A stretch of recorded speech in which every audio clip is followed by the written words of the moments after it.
Salmo 14, comentário bíblico expositivo, Warren W. Wiersbe. Este salmo trata do caráter e da conduta do ateu pragmático e expande a mensagem dos salmos 10 e 12. Estes três salmos apresentam um retrato vívido dos ímpios, sua atitude insolente, versículo 10, suas palavras dissimuladas, versículo 12, e aqui em seus atos corruptos, versículos 14. Tudo o que são, dizem e fazem é decorrente de sua convicção arrogante e ignorante de que não há Deus. O Salmo 14 é repetido no Salmo 53, com duas alterações no original. O Salmo 53 prega o nome Deus, em hebraico Elohim, em vez de Jeová, e substitui o Salmo 14:6 com um acréscimo no versículo 5. Davi contrasta-os, obreiros da iniquidade de Israel, como remanescente fiel, a linhagem do justo, versículos 4 e 5, que buscava a Deus e obedecia aos preceitos da sua aliança. Durante o reinado de Saul, a espiritualidade dos israelitas decaiu terrivelmente, e muitos seguiram o péssimo exemplo do primeiro rei de Israel. Porém, mesmo nos piores tempos, Deus cuidou de seu remanescente fiel e foi seu refúgio nos momentos de dificuldade. Observe as características dos ateus pragmáticos. Primeiro, insensatez deliberada. Os ímpios ignoram a Deus. Salmo 14, do 1 ao 3. Na língua hebraica, há três palavras básicas para definir o insensato. O insensato lerdo e estúpido, e outra palavra para o insensato irracional e pervertido. E Nabal, a pessoa bruta semelhante a um animal teimoso. Nabal é o termo usado em Salmos 14:1. Também era o nome de um homem grosseiro que se recusou a ajudar Davi. 1 Samuel 25, capítulo 25. As pessoas que dizem não a Deus não sofrem necessariamente de falta de inteligência. Na verdade, muitas delas são bastante perspicazes. Porém, o que lhes falta é sabedoria e discernimento espiritual. O problema do insensato Nabal é de ordem moral e afeta seu coração, da sua mente. O evangelista norte-americano Billy Sunday costumava dizer que os pecadores não conseguem encontrar Deus pelo mesmo motivo que criminosos não conseguem encontrar policiais, simplesmente porque não estão procurando. O evangelista norte-americano Billy Sunday costumava dizer que os pecadores não conseguem encontrar Deus pelo mesmo motivo que criminosos não conseguem encontrar policiais, simplesmente não estão procurando. Os insensatos, Nabal, são hipócritas e não querem Deus, ou não precisam dele. Desejam viver a vida a seu próprio modo. Não se trata de um problema de falta de inteligência, mas sim de uma questão de ignorância intencional. 2 Pedro 3:5, Romanos capítulo 1, versículos 18 ao 28. No entanto, as consequências dessa decisão são tristes. Se refletem tanto em seu caráter quanto em sua conduta. Ao deixarem Deus de fora de sua vida, corrompem cada vez mais seu interior, o coração, versículo 1. A mente, versículos 2 e 4, e a vontade, versículo 3.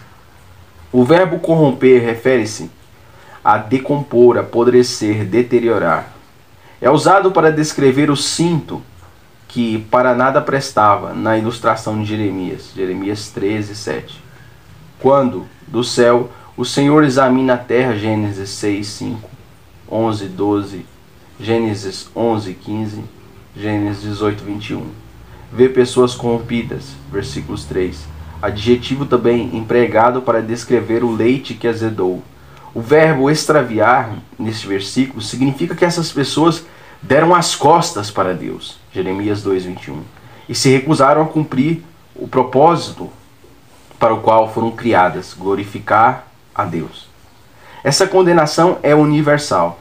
Ninguém individualmente ou em conjunto pode fazer coisa alguma boa o suficiente para se tornar merecedor da vida eterna no céu. Nem uma pessoa sequer. Paulo cita essa passagem em Romanos 3 como parte de sua demonstração de que o mundo todo é culpado diante de Deus e pode ser salvo somente pela graça de Deus. conforme revelado em Jesus Cristo. Romanos 3, do 9 ao 26. A depravação humana não significa que todas as pessoas desenvolvem seu potencial absoluto de perversidade, ou que nenhum homem ou mulher seja capaz de falar coisa boa, alguma coisa boa, Lucas 11, 13. Antes, que quer dizer que todos têm uma natureza decaída, a qual são incapazes de mudar, e que sem a graça de Deus ninguém pode ser salvo do julgamento eterno. Segundo, característica dos ímpios. Medo súbito. Os ímpios encontram-se com Deus. Salmos 14, dos 4 ao 6. Alguém perguntou ao filósofo agnóstico britânico Bertrand Russell o que ele diria se, ao morrer, se visse de repente diante de Deus. De acordo com Russell, suas palavras a Deus seriam: você não nos deu provas suficientes. Se os céus sobre a nossa cabeça, a terra debaixo de nossos pés, as maravilhas na natureza ao nosso redor e a vida e consciência dentro de nós não bastam para nos convencer da existência de um Criador sábio e poderoso, quantas provas mais o Senhor precisa apresentar? Um cosmonauta ateu afirmou ter perscrutado o espaço com grande atenção e não ter visto Deus. Ao que alguém comentou: se ele tivesse aberto a porta da cápsula espacial, então teria encontrado. Chega um momento em que Deus e o pecador se encontram de súbito. Ver os casos de Beltesazar em Daniel capítulo 5, do fazendeiro rico em Lucas 12, 13 ao 21, e das pessoas em Apocalipse 6, 12 ao 17. O versículo 4 apresenta mais duas acusações. Estes ímpios aproveitam-se dos fracos e pobres e não invocam o Senhor. A expressão devoram o meu povo como quem come pão é uma metáfora bíblica para expressar a exploração dos desamparados. Salmos 27, 2, Salmos 35, 25, Salmos 53, 4, Miqueias 3, do 1 ao 3, Lamentações 2, 16, Isaías 3, 12, Jeremias 10, 25, Amós 2, 6, 8, Miqueias 2, 2 e Miqueias 7, 3. As pessoas jamais devem ser usadas como meio para alcançar um fim, nem ser tratadas como bens de consumo. Como diz Eugene H. Peterson, em vez de orar a Deus, os perversos dedicam-se a explorar aqueles que amam a Deus. Porém, quando o Senhor aparecer repentinamente para julgar a terra, ele se identificará com o remanescente fiel. Não sabemos a qual acontecimento Davi está se referindo, mas a passagem paralela em Salmo 53, 5 indica uma grande vitória militar que deixou todos os inimigos aniquilados, insepultos e, portanto, humilhados. Alguns interpretam essa cena como uma metáfora do tribunal e relacionam com o versículo 6. Meteis a ridículo, frustrais o conselho, planos dos humildes. Imagina Deus aparecendo de repente no tribunal, expulsando o juiz corrupto.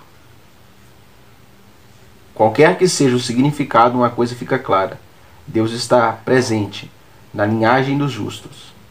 Ele é seu refúgio quando os inimigos atacam e protegerá seu povo.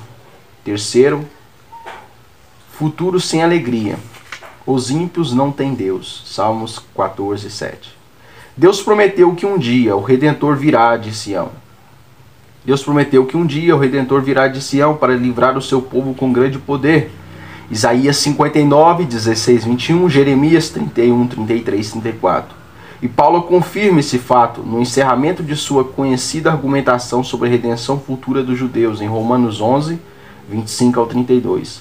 A expressão restaurar a sorte, no versículo 7, não se refere à volta do povo do cativeiro da Babilônia, pois Jeremias deixou claro que o exílio chegaria a fim depois de 70 anos. Jeremias 25, do 8 ao 14. Refere-se antes a mudar radicalmente as circunstâncias desfavoráveis de modo a torná-las favoráveis. Um dia, Jesus Cristo voltará. derrotará os inimigos, purificará a nação de Israel e estabelecerá seu reino de justiça sobre a terra. Zacarias 10, 14. Que tempo de regozijo será quando a oração venha o teu reino for respondida.